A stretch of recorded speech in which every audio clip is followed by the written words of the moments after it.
Good morning, everyone. My name is Martin. I'm a specialist technical driver coach and mentor in Open Formula. In this video, I'm going to share with you some insights and opportunities from the Brazilian GP today. If you're interested in what my thoughts are, definitely keep watching.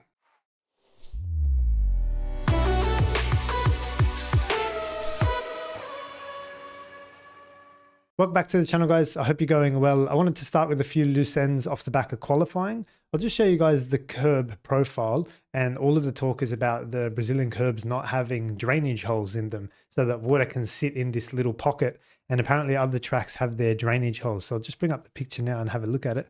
So as you can see, this was the whole reason Piastri crashed in the sprint. Left front got in here. There was some sitting water in here. And apparently where this red circle is where drainage holes should be placed in between these little curbs. And so the water runs into them and then drainage hole goes out of them. I'm not sure what these green arrows are supposed to be. But anyway, they're looking at it and apparently they did some sort of change. I'll show you guys a diagram of Melbourne. There you can see the drainage holes there. So look, I just share it with you because I learned something. I didn't know about this.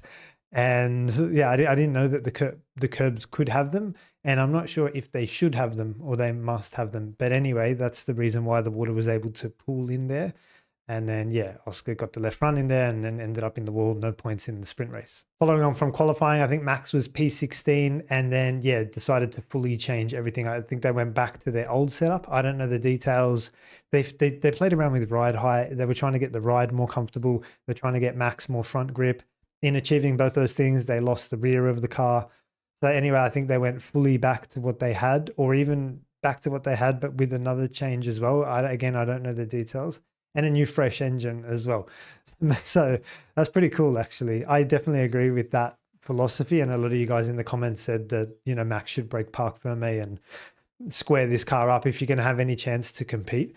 So I thought it was a good drive by Max, obviously, but yeah, with that new donk, obviously powered him along very nicely. And yeah, I'll get onto him a little bit later on. All right, we'll talk about the start together. So no defensive posture from Lando Norris. I would have liked to see one. I always like to see one.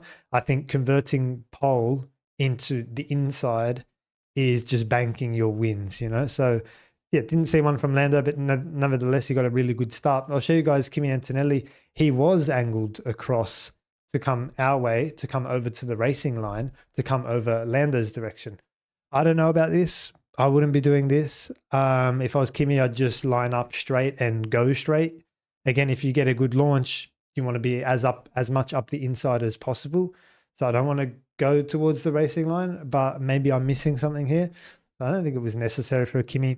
Anyway, between the two of them and all the guys in P2, P4, P6 that came across to the racing line, I don't think it really mattered that much. I was curious as to why Antonelli lined up searching for the racing line, because if he did get a good launch, you want to go left, you want to go up the inside and compete for the apex. I'm not sure about that one. Let me know what you think in the comments below. I actually thought there was a decent opportunity for Isaac Hadjar to go around Oscar Piastri. You see here, Antonelli's turned into turn one, Leclerc's there, Piastri's there. They're kind of stuck on the apex. They can't sweep in with speed. And I thought there was an opportunity for for Hadjar to drive around, close up to Antonelli and wrap up Oscar Piastri here. I think he was thinking about it. There was a point at which he went for the throttle and they ended up being side by side halfway down this straight down towards turn two. I think personally that Hadjar could have, if he wanted to. It looked to me like Hadjar just pulled out and he was like, this is the championship thing here and I'll just, do you know what I mean? I just felt like, I could be wrong, but just the way I read that, if Hadjar was in a top team, yeah, I think he's going around the outside and fighting and competing for the inside into turn two. So I thought that, yeah, Oscar got off the hook a little bit there to be able to keep P4, which was crucial for his race. So we need to talk about the lap one accidents as well. Lewis Hamilton and Gabi BOR. I'll bring up Hamilton's one. I thought Lewis did a really poor job in lap one. I know there's a lot of Lewis fans and he can do no wrong and this and that. But again, I can't be biased. I'm not biased. I don't care about, I do care about the drivers, but I don't really care who wins. I'm not working with any of them. I just share my knowledge and insights and hope you guys enjoy it. But anyway, I say all that to say I'm looking at the left image first because that's the situation that Lewis was in into turn one. You can see the wheel of the left front of Carlos Sainz, I believe. in shot already. This is very early on in the braking zone. Racer's instinct, if I can take you into someone's mind, a coach's mind, driver's mind, it's like, well, these cars on the left, this wheel and this wheel are a threat to me. They can outbrake themselves. They can wash themselves out towards the outer edge of the track. So what I'm thinking here at this point is I want to follow this car, but if this car turns in, then I don't want to turn in and follow him with the turn in. I want to follow him around this white line and just traverse the white line. I want to avoid all the guys diving up the inside. This is the type of corner where that can happen. So what happens is, yeah, the Aston turns in and Lewis follows him in, and all of the space is to his right. It was so unnecessary for Lewis to turn in and take the corner because you have no idea who's diving, where they're braking, what's happening. Lewis could have just run this white line a little bit longer and he would have been safe and probably got a few positions as well. Similar to what we said with the Hadjar, the outside was where the grip and the space was. And I always talk about that in turn one, lap one. You're looking for grip and you're looking for space. I was disappointed to see that. I was like, that was obvious to me. So I'm not sure why it wasn't obvious to Lewis that if you did turn into turn one, you're going to squeeze these guys on your inside, which you can definitely already see in the left-hand side of the shot. The second run with Lewis was just a misjudgment. I believe it was on Pierre Gasly, the Alpine. Lewis was attacking around the outside. He wanted to switch and go underneath the Alpine and come across to the inside, just brush the front wing. I can kind of let him off for that one. That's not as bad for me at turn one. It was just a misjudgment. I mean, turn one was a misjudgment as well, but I don't know. They're both misjudgments. I see this one as not as bad as turn one, even though this was very consequential and it was a bad one and it was clumsy and it was this and that. Sometimes hard to judge where your front wing is. These guys are sitting on the floor, and anyway, so that was obviously his fault, but a little bit more unfortunate, and those things can happen. But I say all that to say, like, this plus the turn one, like, Lewis is, yeah, I don't know. He's got to clean up for some of this stuff. I always keep saying, even if the Ferrari is a good car, Lewis is not where he needs to be able to capitalize on that and fight and compete for a championship. Even if the Ferrari is as good as the McLaren right now and they improved, Lewis is just not there. He's just out of touch with it all. So that's a shame for me to say, but that's how I feel about it. Now, the other lap one accident was Gabi BOR and Lance Stroll. Again, similar to Lewis, I asked Gabi, what are you doing out here on the outside? He put his car in a position where Lance could never see him, never know he's there. Lance will resume the normal racing line. Yeah, he just put his nose there where in a gap that was always going to close. I feel like that was a bad one as well. Gabi's a rookie, so he'll learn from that. And it's just car positioning, guys. This is racecraft. Falls under the category of tactical driving. Starts, attack, defense, restarts, and that sort of thing. And just the car positioning, I just feel like, you know what I mean? You've got to anticipate like what could happen if you put your car in those situations. So I say that for this one, and I say that for Lewis's turn one as well. Got to anticipate for your car placement, and I don't think Gabi or Lewis did that on lap one. Things got pretty spicy thereafter because we had the safety car and we had the safety car restart. We spoke about this on the live stream. I'll take you over to the whiteboard, and we basically said, look, we think the best way is to open the steering wheel and drive out of Jun Sao and open the lap. There's no DRS on the first lap. If Lando were to do that, he should be fine. The problem was, and we've seen this before, guys, I don't know what's wrong with the FIA and where they, whatever they're doing with their decisioning, but it was only around here where Lando and race control were actually made aware that the safety car was coming in on this lap. And you can imagine that, if Lando's here, then he's following the safety car. The safety car is probably here. And then you hear like, oh, safety car in this lap. You actually can't do what you want to do, which is exit out of 12. I think the race control need to clean this up. It's too late to be letting the drivers and teams and everyone know that the safety car is in this lap. You need to give us that information back here. So it's coming in this lap. And then, Lando can let the safety car go off the hook. He can let it escape. He can choose to do his restart out of turn 10 if he wants, like either the second last corner or the final corner. And it just gives a little bit more options. I think that was actually part of the reason that the whole accidents and everything happened at turn one was because Lando couldn't flow the car onto the pit straight. He had to do the zigzagging method. You don't have a choice at that point. And then, the pressure is like a bottle. The pressure just builds and builds and builds, and everyone gets close and it gets more you know, more tension and more pressure as you approach the start finish line.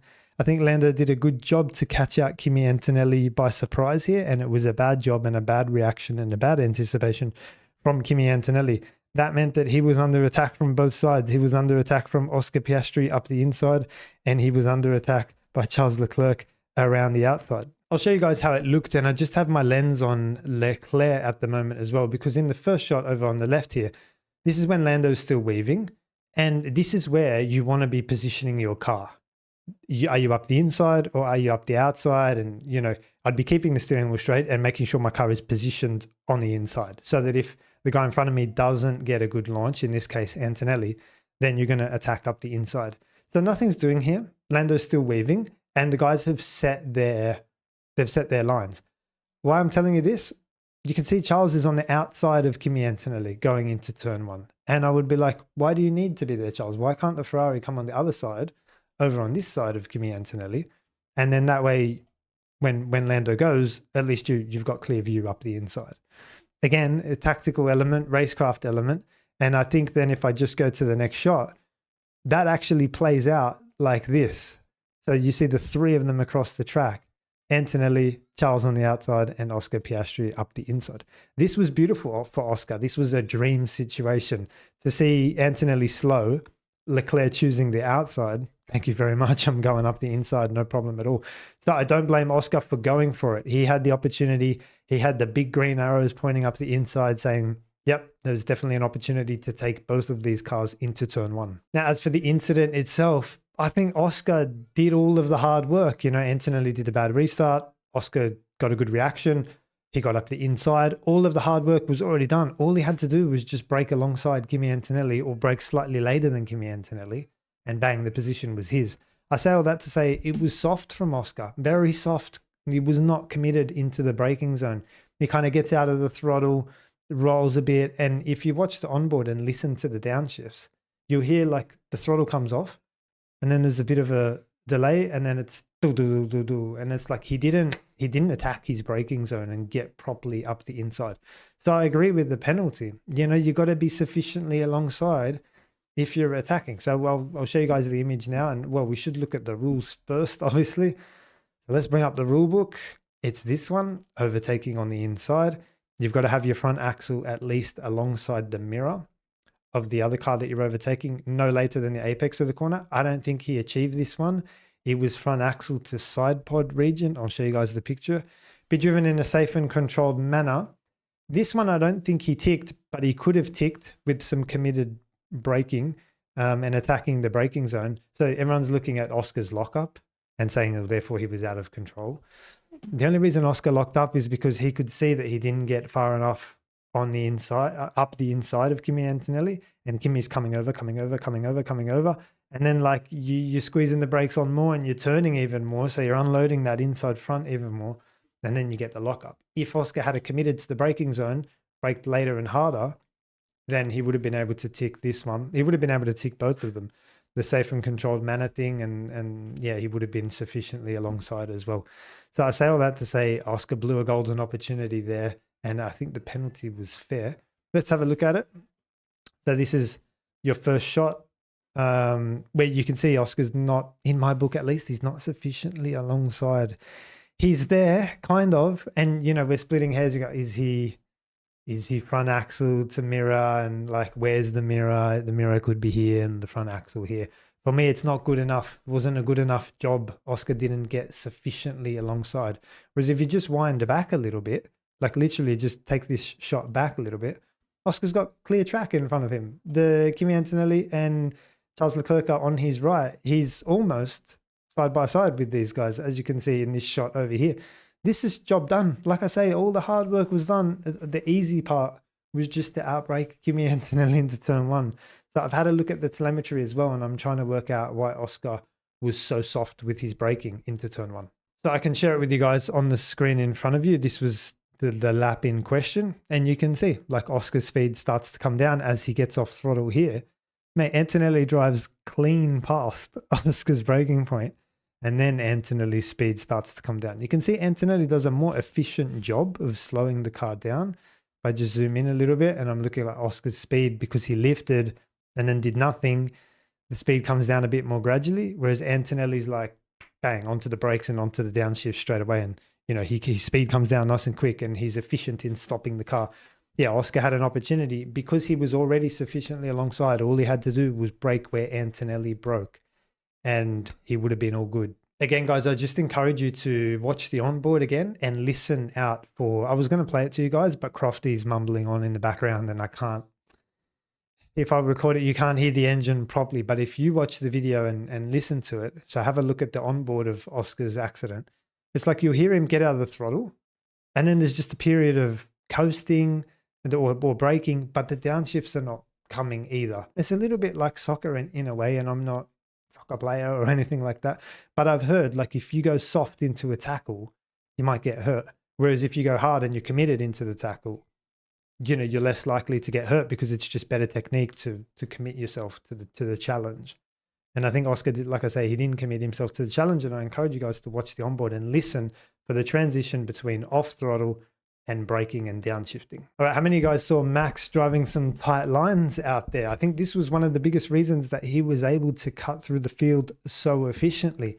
I've always said on this channel, Max is not necessarily a tight line driver.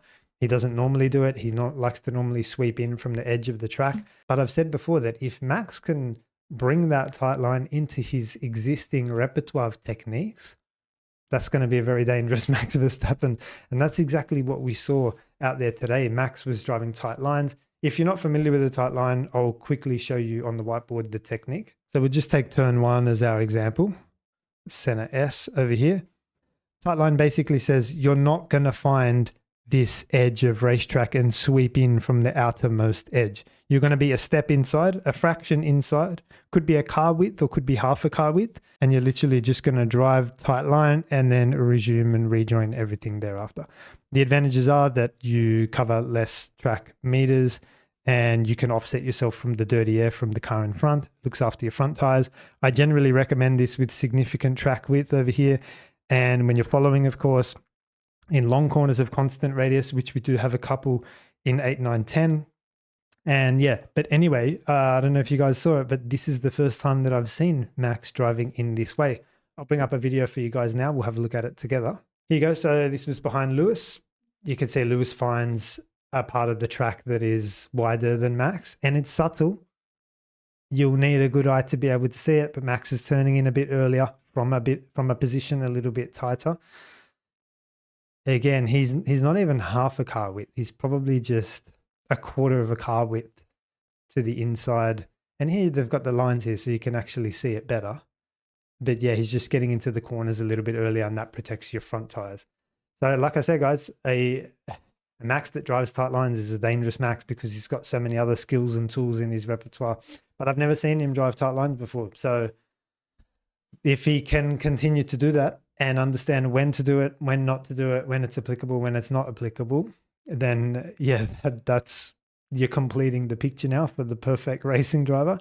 And the only thing left would be just the points that he gives up sometimes on the emotional side when he just loses his head and he's like, you know what, stuff it. I'm not playing anymore. And he crashes into the cars in front of him like he did in Spain, for example. So yeah, it's definitely, that's new for me, guys. I haven't seen Max drive tight lines before. If you have, let me know in the comments, share with me the video, but that's a first for me and shows me that Max is iterating, becoming better each day. Just while we're on Max, I don't fully agree with the decision to pit him for the soft compound tire just towards the end of the race. I don't think it was necessary. He was in the lead. He was 7 seconds clear of Lando. That's probably another 6 or 7 seconds back to Antonelli. 20 laps to go, something like that. Like, that's a good place to be. Even though the tires are getting old, I get it. But like, I just think even if Lando comes past you, you're pretty much nailed on for P2. And it would have taken Lando a while, I think, to get past because yes, Lando had the newer tire and he was coming at half second a lap, but that advantage diminishes each lap. For example, if Lando's got a tire that's 1 lap old and Max has got a tire that's 14 laps old, then yes, there's a big difference across there. But if I exaggerate for you, if Lando's got a tire that's 200 laps old and Max has a tire that's 214 laps old, they're the same. Do you know what I mean? They become the same. So that edge diminishes as the stint unfolds. I thought that Max could have stayed out and fought it out, like competed for it on track. I would have loved to see Max defend into turn one, defend off Lando, you know, see how Lando responds in the dirty air, make him earn it on track. You know what I mean? And then the same for Kimi Antonelli. Even if those two guys come past you, you're pretty much in the same sort of position anyway. So I'll show you guys where we were at that time. We were here lap 53. Max has the race lead on the medium. Yes, they're old mediums. Lando just boxed a couple laps before, 7.4, and he was doing half a second a lap. Even if that half second a lap maintains, that's 15 laps, right? So fast forward another 15 laps, you're looking at 68. So by the time Lando gets there, it's lap 68. I think Max would have got P2 if he hadn't have boxed. He boxed for the soft, and it wasn't a great tire, to be honest, the soft compound. It was just, yeah, it was good for a couple of laps, and then it just died. It wasn't good in dirty air either. I think the correct strategy was a lot of time on the mediums, medium, and then just bolt on the soft at the end. I think that was the way to go. Because the hard also wasn't a usable tire as well, and it was fairly easy to overtake if you had a tire offset. So yeah, medium, soft, medium. I think any of the guys that did that strategy probably did really well. Guys, thanks for watching this weekend. Leave me a question, thought, or comment in the comments section below. We've got a live stream on Tuesday with Ian and Philippe, and we've got the Vegas live stream in 2 weeks where I'll preview the Grand Prix from there. Thanks for watching. I'll see you in the next one.